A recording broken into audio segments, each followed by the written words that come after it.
Hello दोस्तों, अपन ने पिछली क्लास में 3.1 में 3 क्वेश्चन देख लिए और तीनों क्वेश्चन में question number 2 question number 3 same method थी। उसी प्रकार क्वेश्चन नंबर 4 की बात करेंगे ना, वो 4 भी सेम मेथड का रहेगा। लेकिन क्वेश्चन नंबर 4 भी क्या बोलेगा, ग्राफी विधि से हल करने की बोलेगा। और ग्राफी विधि अपन क्या कोर्स में हट गई है, तो ग्राफी विधि वैसे किसी को आए या ना आए उससे कोई फर्क नहीं पड़ेगा, क्योंकि ग्राफी विधि जो कोर्स में है ही नहीं, तो उससे क्वेश्चन आते भी नहीं है। लेकिन अपन के एक पिछले क्वेश्चन ग्राफी विधि से करा भी दिया अपन ने। अब जो क्वेश्चन नंबर 4 में जो ग्राफी विधि से पूछेगा उसको नहीं कराएंगे। ओनली अपन को संगत या असंगत चेक करना है कि संगत है या असंगत। देखो चौथे का पहला पॉइंट है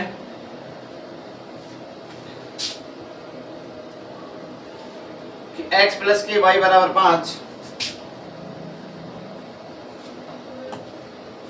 समीकरण नंबर 1। इसको और सिंपल कर दो, इधर से लेके आएंगे तो x प्लस के y माइनस के 5 बराबर क्या आएगा 0। समीकरण नंबर 1 है, क्योंकि संगत और असंगत के क्वेश्चन आएंगे ना।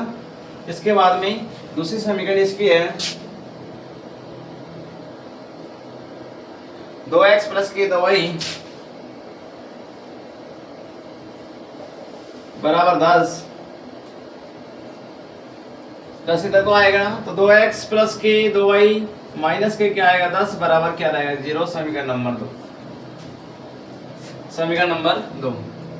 इसके बाद में जहां अपन देखते हैं तरीका वही चलेगा जो क्वेश्चन नंबर 2 और 3 है ना, उसमें कि a1 बटा a2 बराबर है क्या, यहाँ पे a1 का मान कितना है 1, a2 का मान कितना है 2। उसके बाद में b1 बटा b2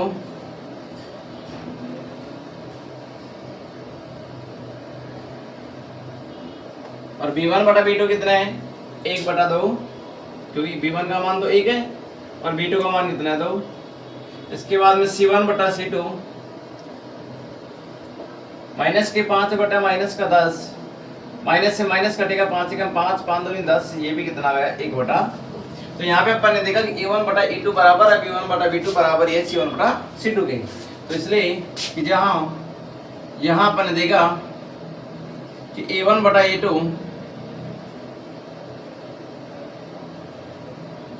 बराबर है b1 बटा b2 बराबर है c1 बटा c2। इसलिए समीकरण युग्म में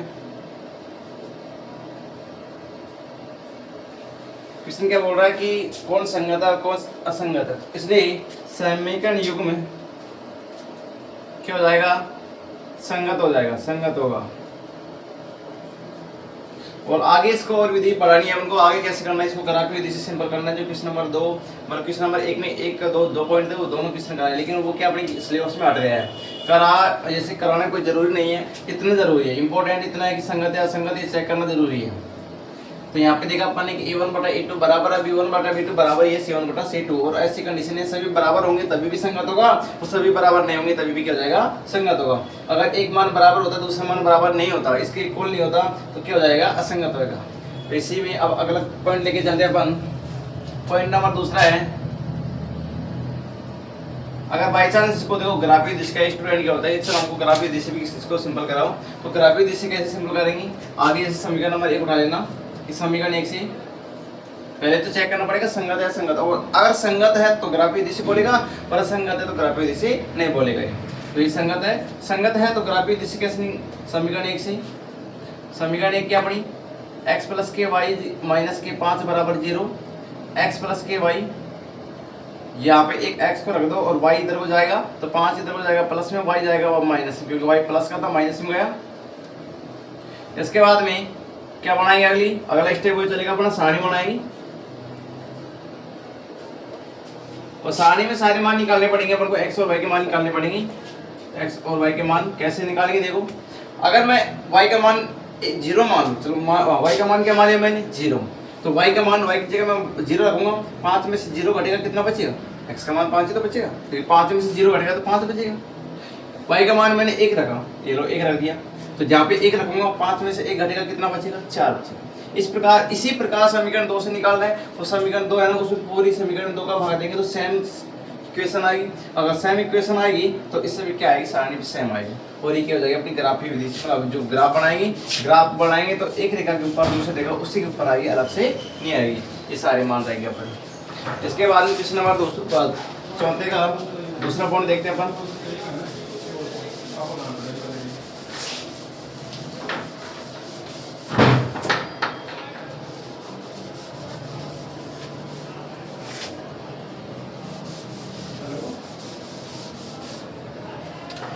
क्वेश्चन नंबर 4 का दूसरा पॉइंट है। 4 का दूसरा पॉइंट अपना कि x माइनस के y बराबर 8, x माइनस के y बराबर 8, x माइनस के y बराबर 8 बराबर में इधर से इधर को लाओ तो x माइनस के y 8 इधर को आएगा, प्लस का है तो माइनस में आएगा, बराबर में 0 रहेगा। समीकरण नंबर 1 होगा। सेकंड समीकरण क्या है अपनी कि 3x माइनस के 3y बराबर 16, 3x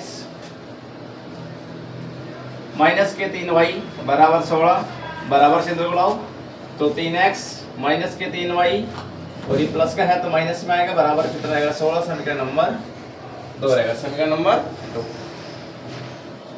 देखो इसमें चेक करना पड़ेगा संगत है या संगत है या असंगत।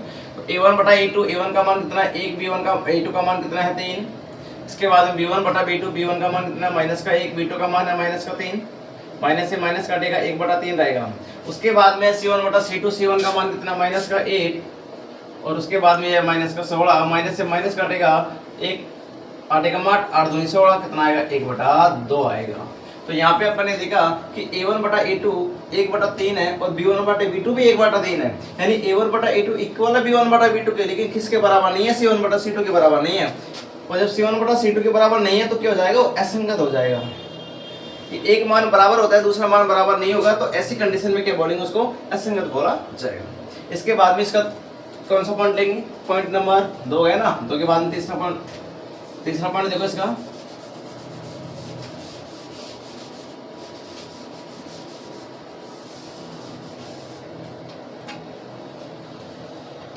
तीसरा पॉइंट है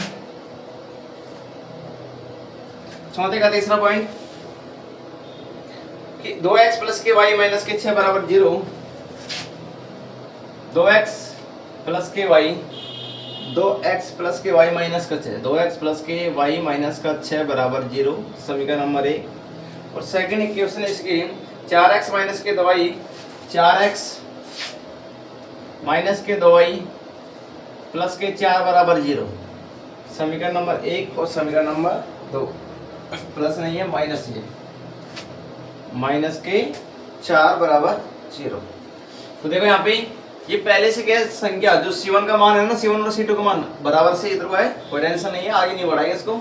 यहीं से मान उठाओ, a1 का मान कितना है 2, a2 का मान कितना है 4, b1 का मान कितना है, कट रहा है क्या, कट रहा है, देखो 2 एकम 2, 2 दूनी 4, 1 बटा 2 आ गया। उसके बाद में b1 का मान कितना है, जहाँ पे कोई संख्या नहीं है वहाँ पे हमेशा कितना चलेगा 1। उसके बाद में b2 का मान कितना है माइनस का 2, c1 का मान कितना है माइनस का 6 और c2 का मान माइनस के 4। माइनस से माइनस कटेगा, 2 से कटेगा 2 दूनी 4, 2 3 6, तो आई आएगा 3/2। उसके बाद में कि यहाँ पे अपन ने देखा कि 1/2 माइनस 1/2, 1/2 माइनस 1/2 के बराबर नहीं होगा। इसका मतलब है a1 बटा a2 बराबर नहीं है किसके, b1 बटा b2 के, और ना ही c1 बटा c2 बराबर है। तो अपन कह सकते हैं कि अगर सभी बराबर नहीं है तभी भी संगत होगा, तभी भी क्या होगा, संगत होगा। और संगत है तो ग्राफी विधि से करना है। ग्राफी विधि कैसे, जो अभी अपन ने बताई, समीकरण 1 उठाना है, समीकरण सारणी बनाएंगे, उसके बाद सेकंड समीकरण से बनाएंगे सारणी, और ऐसे क्या अपन ग्राफ बना देंगे। तो वैसे ग्राफ का पॉइंट है नहीं, इतना जरूरी नहीं है। इसके बाद में इसी का चौथा पॉइंट देखते हैं अपन।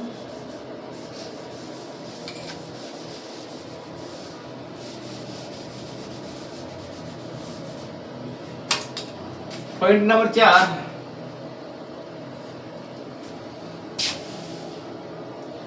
दो एक्स माइनस के 2y बराबर 2x माइनस के 2y माइनस का 2 बराबर 0, 2x माइनस के 2y माइनस का 2 बराबर 0, ये है पहली समीकरण। उसके बाद में दूसरी समीकरण है 4x माइनस के 4y, 4x माइनस के 4y प्लस के 5 बराबर 0, समीकरण 1 और समीकरण 2 दोनों इक्वेशन हो गई, ठीक है। ये प्लस का है नहीं है, माइनस का।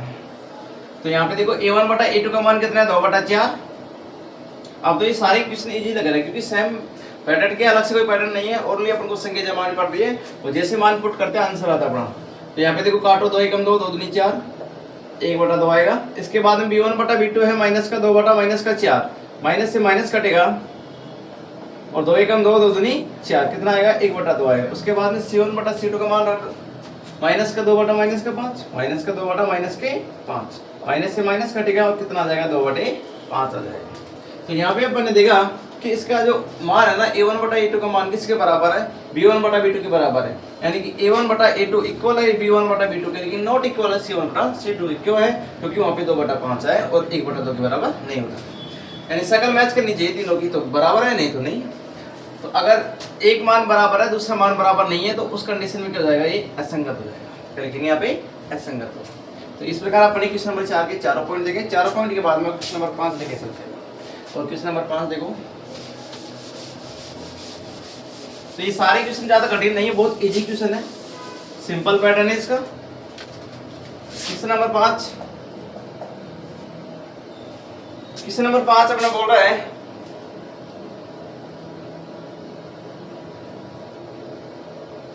कि एक आयताकार बाग जिसकी लंबाई चौड़ाई से 4 अधिक है। एक आयताकार बाग है, ये लो आयताकार बाग अपन ने बना दिया कि ये एक आयताकार बाग है। आयताकार बाग, तो मैंने मान लिया कि अगर ऐसे हिंदी लैंग्वेज में क्वेश्चन चलेंगे ना यूनिट नंबर 3 में, हर क्वेश्चन में 2 कंडीशन बनेगी। पहले लिख दो माना आयताकार बाग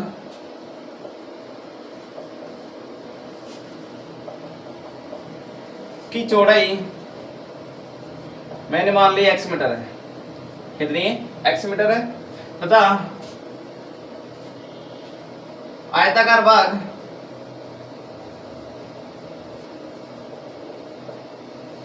की लंबाई क्या मान लिया अपने, y मीटर है। क्या मान लिया अपने, y मीटर। यानी आयताकार बाग की जो चौड़ाई है वो तो मैंने x मान लिया है, और आयताकार बाग की चौड़ाई क्या मान ली मैंने, और लंबाई क्या मान ली मैंने, y। चौड़ाई x है और लंबाई y मान ली। अब प्रश्न अनुसार जैसे प्रश्न बोलेगा वैसे क्वेश्चन करेंगे। हर क्वेश्चन के अंदर 2 शर्त आएंगी, ये ध्यान रखने की बात है, क्योंकि अब से आगे जो 3.2 और 3.3 में लेके चलेंगे सेम पैटर्न चलेगा। ये माना है तथा उसके बाद में प्रश्न अनुसार हर क्वेश्चन के अंदर 2 शर्त लिखना पड़ेगा आपको। पहली शर्त और इसी प्रकार सेकंड शर्त। तो देखो यहाँ पे पहली शर्त क्या बोल रहा है, पहली शर्त बोल रहा है कि एक आयताकार बाग जिसकी लंबाई चौड़ाई से 4 अधिक है। लंबाई चौड़ाई से 4 अधिक है, ये लंबाई है और ये चौड़ाई है। माना कि लंबाई चौड़ाई से 4 अधिक है, तो लंबाई क्या है y, चौड़ाई क्या है x। लंबाई चौड़ाई से 4 अधिक है, बराबर करना है मेरे को। लंबाई चौड़ाई से 4 अधिक है, बराबर करना है मेरे को, और इक्वल करने के लिए यहाँ पे कितना जोड़ दूं मैं, 4। कहने का मतलब है कि पहली ऐसी कंडीशन थी, ये 8 था और ये कितना है 4। बराबर करने के लिए कितना ऐड करना पड़ेगा मेरे को, 4। इसलिए मैंने x में कितना ऐड कर दिया, 4 ऐड कर दिया। कितना ऐड कर दिया, 4। समीकरण नंबर 1। सेकंड शर्त क्या बोल रही है, सेकंड शर्त बोल रही है इसमें कि उसका अर्ध परिमाप उसका अर्ध परिमाप कितना है, 36 है। अर्ध परिमाप, आयत का पूरा परिमाप क्या होता है, 2 गुना लंबाई प्लस चौड़ाई होता है। 2 गुना लंबाई प्लस चौड़ाई होता है। अगर मैं आधे की बात करूंगा तो 2 का भाग दे दूंगा और 2 का भाग दूंगा तो अर्ध परिमाप कितना होगा, लंबाई प्लस चौड़ाई, लंबाई प्लस चौड़ाई। तो लंबाई क्या अपनी x, तो चौड़ाई क्या है, और लंबाई तो x y है, और ये चौड़ाई क्या है x। तो इसका मतलब x प्लस के y बराबर कितना होगा, 36। कितना आएगा, 36। समीकरण नंबर 2। अपन ने देखा कि समीकरण 1 में किसका मान है और पहले से निकल रहा है किसका मान है, y का मान। क्या मैं समीकरण 1 से y का मान समीकरण 2 में पुट कर सकता हूँ, करूँ। तो समीकरण 1 से y का मान समीकरण 2 में पुट करने पर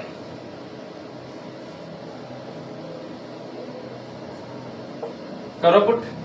तो जब आप समीकरण 2 में मान रखेंगे इसका, तो y बराबर यानी x प्लस y की जगह y का मान रख दो, x प्लस के 4 बराबर कितना है, 36। एक x कितने x हो गई, 2x हो गई। 1x और 1x 2x हो गई, बराबर 36 वही है। संख्या के पास जाएगी, प्लस की है तो माइनस में जाएगी। तो 2x बराबर 36 में से 4 घटेगा, 32 आएगा, और 32 2 से कट जाएगा सीधा ही। बताओ कितना आ जाएगा x का मान। तो यहाँ पे देखा अपने x का मान कितना आया 16। अब x का मान किसी में रख दो, समीकरण 1 में रख दो, क्योंकि x का मान यहाँ पे रखेंगे ना 16 प्लस के 4 किसका मान आएगा, y का मान आएगा। तो रख दो मान कि x का मान समीकरण 1 में रखने पर, और समीकरण 1 क्या है अपनी y बराबर x प्लस के 4, लेकिन मेरे पास तो x का मान है ना, x का मान कितना है 16, रख दो उठा के, तो y का मान कितना आ गया 20। अतः आयताकार भाग की लंबाई, अतः भाग की लंबाई और लंबाई क्या मानी अपन ने, लंबाई नहीं चौड़ाई, भाग की चौड़ाई क्या मानी अपन ने x का मान कितना है 16, तथा भाग की लंबाई, और भाग की लंबाई कितनी है 20 मीटर। ये क्या अपना आंसर, ये क्या अपना आंसर। इस प्रकार देखा अपने क्वेश्चन नंबर 5 खत्म हो गया।